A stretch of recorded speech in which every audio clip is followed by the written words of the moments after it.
Hello, everyone. Welcome to Shenanigans, or welcome back to Shenanigans. Either way, we're so happy to have you. Now, we are on episode 8 of season 19, and I was gonna cover episode 7, but honestly, that episode could have been an email. Total filler episode, didn't learn anything new. It just was not worth giving the time of day, but I thought episode 8 was quite the opposite, actually, and there's quite a few things to discuss, so if you're interested, let's get started. So the episode starts off in Utah at Christine's house. All of her kids, except for Gwendolyn, are over, and she's having David over for dinner. I think she said a couple of the kids still hadn't met David yet. Um, yeah, not much to really cover here. They're just giving David kind of a hard time. Peyton makes a joke about him being so much older than his mom, calls him Richard. It really wasn't much going on there, except I honestly, TLC, if you could not have Tony in there so much, his jokes are not funny, oftentimes inappropriate. I could do without Tony. The less Tony, the better. And not that we asked for Cody's opinion, but he seems to think that the reason Christine left him was so she could go find her soulmate. And I'm sure that was something she, of course, wanted to do. But no, Cody, she did not leave you just so she could find another man. It's not all about you. But, anyways, then next, we're told that it's Cody's 55th birthday. Not that really anyone cares. I didn't care personally, but he has to add, you know, how his life has changed in the last so many years, and it's not what he envisioned. And of course, Robin has to cry and make Cody a victim and herself a victim and say he's hurting and this is not what she wanted. Blah, blah, blah, blah, blah, blah, blah. Then we see Christine and David going wedding ring shopping. And I don't know if this is just me, but it's so odd that they're not officially engaged at this point, but they've gone and picked out their wedding venue. I think they chose the date and now they're picking out their rings, but David still hasn't proposed yet. So it's just so odd to me. I know this has become quite the topic of conversation on social media. And so what do you guys think? Do you think it's too fast? Do you think she should just live her life and do what she wants? Do you think the things are out of order? Let me know your thoughts because I'm curious to know what you guys think. And there's another birthday this episode, and that is Mary's. And I think it was last season or the season before. I'm not totally sure with all the jumping timelines and whatnot, but Mary was planning on renovating her carriage house at her B&B, and we finally get to see the big reveal. It looks really good. I was really happy for her. She seemed really happy. She had tears of joy. Um, Jen and her interior designer friend, Brian is his name, they revealed it to her and there was tears, and they even made a cute teddy bear with some of her mom's old clothing in it. And I'm glad that we get to see the side of Mary this season. She seems a lot happier, and I love that for her. Now let's get to the good part. Janelle and Cody are actually meeting up for lunch for the first time in a while because Janelle is really trying to get Cody to realize they need to pay off their property on Coyote Pass or they're going to lose everything. Cody keeps dragging his feet and won't communicate with her on it. So this was what she wanted to go to lunch for, but it was kind of funny because Cody seemed giddy, almost acting like this was just a simple lunch date. Maybe Janelle wanted to reconcile, but that's not what it was. And she even tells us that she has put forth into motion plans to take legal action if he does not work with her on this. And he makes a comment to us saying he really doesn't want to do her any favors. He knows it has to be paid off, but he doesn't trust her. And he seems so shocked that this is what she wanted to talk about. And he's like, whoa, whoa, whoa, you skipped right to the end here. What about us? And what I love is she's just smiling and saying, I don't see us reconciling. I've actually been really happy, not interested in that. And he's just looking at her like he seems so shocked. And he's telling her this, but then he's telling on his couch interviews, he's saying this whole idea of reconciliation with her is a pipe dream for both of them. This is a pointless fake conversation. And the only reason he would even want to reconcile is for the sake of getting back in his kids' good graces. And so I hate how wishy-washy he is. Like he's telling his wives like let's reconcile, but then in his honest interviews he's saying he's not interested. And then he has the audacity to wonder why the state of his family is where it's at. And again, Janelle is trying to tell him we need to pay this land off, and he's not wanting to work with her on it. And he even admits that he feels like neither one of them want to take accountability for their marriage breaking up. And Janelle tells him that, you complain about my independence, but I think you're actually self absorbed and selfish. And I loved that she said that. And his face was, again, so surprised. And he asks, are you referring to the last 2 years? And she says, no, I think that it was always there. And the kids are feeling the same way. And he thinks that it all has to do with the last 2 years and how things were with COVID. And Janelle does say when the kids were little, he really was a good dad, and all that's changed. And the conversation starts to turn a little bit because she starts bringing up Robin, and you can tell immediately he has his guard up because we see how he gets when anyone says anything negative about Robin. And Robin tells us that she thinks that anytime Cody says or does anything that they don't like, she gets blamed for it, and thinks that they think she has this hold on him and cast spells on him, and that it's not true. And says that if you know Cody, you know he is not one to be controlled, which, in my opinion, she controls him. Maybe not to the extent that she thinks, but they've always denied that he's shown favoritism towards her. And I don't know why they deny it. We've been seeing it since day one. But she insists that whenever Cody shows special treatment to her, she thinks that, I don't know, she doesn't think there's any favoritism involved. And at this point, she must be in denial because I don't know how otherwise she doesn't see it. And Janelle brings up an example of back when Cody and Robin were discussing on whether or not to rent or buy a house, and Robin was insisting that they rent. Cody was insisting they buy.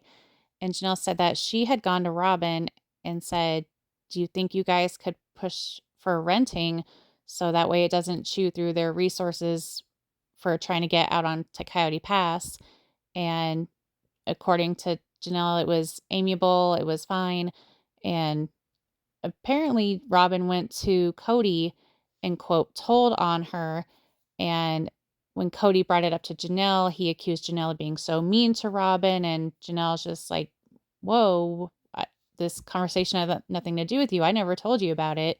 So how do you know about it? And Janelle realized Robin went and told him what they talked about. And according to Robin, she made it sound like I just went to Cody to tell him that, Janelle agrees with me that we need to rent and not buy. I didn't tattle on her, but I think we know different. And of course, Cody instantly tells her, don't go down that road.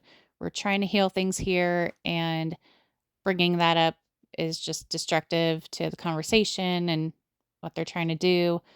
And Janelle just says, well, if I can't speak freely, then, what is the point here? And Janelle tells us that this happens every time she tries to bring up Robin, or if any of the kids try to bring up issues with Robin, he shuts it down because she is his, quote, sacred cow. And he doesn't understand that when you're in a plural marriage, you need to respond to everyone equally and take everyone's thoughts into account. But he can't do that because Robin is, like she said, his sacred cow. And Cody tells us that Janelle has a victim card that she likes to play, which my jaw dropped when he said that, because when has he ever not tried to play victim for him and Robin? Because anytime it's brought to his attention he's done something wrong, he always reverts it back on them. And even now, with the way things are, he says, "What did I do wrong? All I'm guilty of is, not loving their mothers. That's all I've done. What did I do?" And then cries, acting like he cares. But it's like, you're not the victim here. You made things the way they are by mistreating your other wives and your kids. And not only that, Robin plays the victim card enough for both of them, because all we ever hear from her with her fake tears is, "My dreams are gone. My dreams are shattered. This is not what I wanted. I wanted this. I wanted that. My dreams, my this, my that." And then when it comes to Cody, it's, he's just hurting. This is not who he is. He's in pain, but she'll never tell him what he did wrong. And Janelle is trying to tell him that there's a bias, and he's getting mad when she brings up certain subjects. He says there's no bias, there's no sacred cows. And she says, "This is what I mean. If I can't speak freely, then, what is this?" And he's telling us that in order for them to reconcile, there would have to be a partnership. But how can there be any partnership when, like she's saying, she can't even be honest and tell him how she feels without him getting mad? And she actually brings up the idea of going to get a release, but she doesn't know who to talk to. But then recalls that Mary did go and get a release, even though they have not been a part of their church for some time. So it sounds like she's going to go look into that, which is great. And Cody still says, maybe it's the idea of not wanting a failure, but he doesn't see why he and Janelle can't make this work. And she says that, "I think you and I would have to be different people." And then Cody asks her what would she prefer, him buy her out or if she would prefer to build. And she said she would prefer the money, but if she did get that piece of land, she would just build a house out there. And Cody actually says, "Well, if you build out there, you'll be calling me every week." And then brings up the idea of, do they want to start a love affair again? This shouldn't be about division of property. And she laughs. And then he tells us that if she builds out there, then that would cause him and Robin to go, "Wait a minute, why would we build out there with an ex-wife? We might honestly just leave."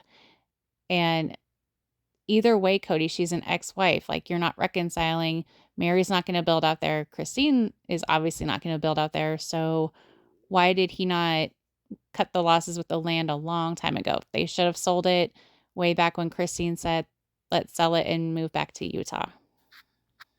And Janelle tells him that him buying her out would give her more options. And she's even thought about moving out to where Maddie is to be closer to the grandkids. And Cody brings up, "Why didn't she tell me she was pregnant?"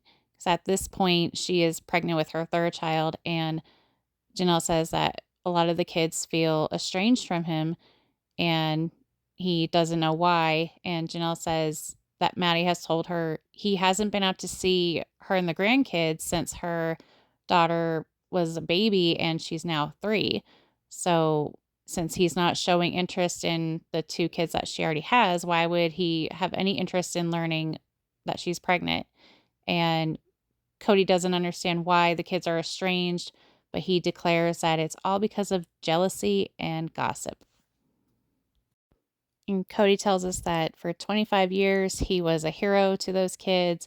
Now he's not, and that he's moving forward with a lot of heartbreak and deceit, but he hopes that those can be fixed and worked on. But again, moving forward, there's no fixing any kind of relationship with his kids if he's not able to listen and acknowledge what they say. And unfortunately for him, a big issue is him and Robin, and he doesn't want to hear any of that. He shuts down and gets defensive. And so It's at this point, there's no, what is the point of even trying with him if he's not willing to hear what they have to say, whether he likes it or not? So he frustrates me so much because he acts like it can be fixed, but it's not if he's not willing to actually listen to what they have to say. And when Janelle brings up that she had spoken to a real estate lawyer, he tells us that he thinks that she might try to screw him because she might think he's going to try to screw her. And he says that at this point he's bitter and he doesn't care. And I don't know if I'm reaching here, but if he's basically admitting he wants to purposely not work with her to get this land figured out and are essentially partners in this, is that even legal for him to purposely try to sabotage it and cause her to lose all this money?